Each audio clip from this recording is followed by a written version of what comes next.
Today we are going to talk about the trend for tradwives cooking video and how they actually link to our reality.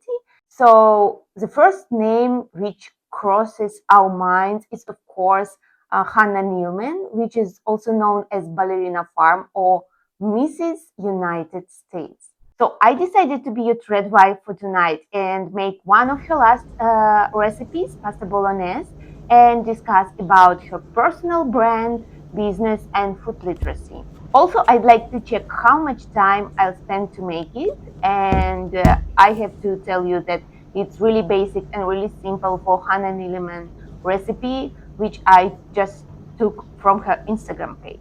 So this is pretty much what we need. There will be only two changes for this recipe. First, I'm gonna use impossible beef mince instead of animal protein. We already discussed about meat substitute previously. And another one, unfortunately, I don't have egg stove, so I have to use a normal one. It's 15 past 5 p.m. at the evening, and I'm gonna start now. So what do we know about Hannah Neeleman? Owning artisan kitchen equipment as egg stove with today's market value from $33,000 to $38,000, antique furniture, she belongs to a privileged American social class. She is from Mormon family. Same as her husband Daniel Neeleman, is the heir of David Neeleman, the billionaire founder of commercial airlines such as JetBlue, and they've got more than 40 employees working for them at the farm, office, and warehouse.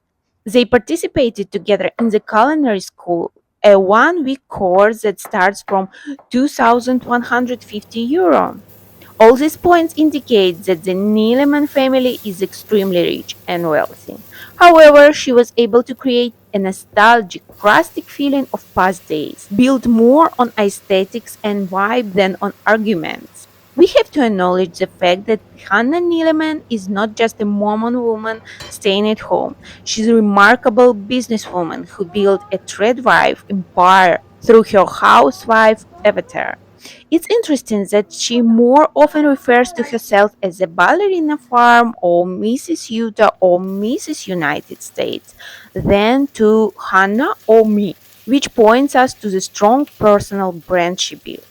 Moreover, she has deep knowledge of cooking techniques and ingredients, and I would personally call her a performing chef rather than a tradwife. She has high food literacy, which means understanding and ability to apply food related skills and knowledge. Food skills such as food purchasing, preparation, handling, and storage, which seems pretty basic to her, are not for many people. However, people with a low understanding of food literacy and food preparation skills are more likely to be obese.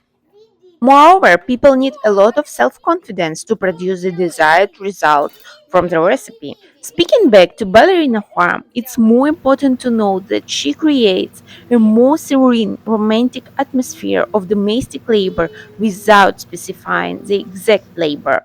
But not a single romantic word is said about how Neeleman sometimes stays in bed for a week being exhausted from her lifestyle. Hannah Neeleman not simply supplements her husband or helps him staying at home with the children. She leads a content based brand and monetizes domestic labor, which other women do for free. It reflects today's reality that women still spend twice as much time on domestic labor as men. This gap persists even among couples in which both partners have full time jobs. And as we already found out, Neeleman also has multiple full time jobs as a content creator, business owner, public figure, and in the end, the mother of nine.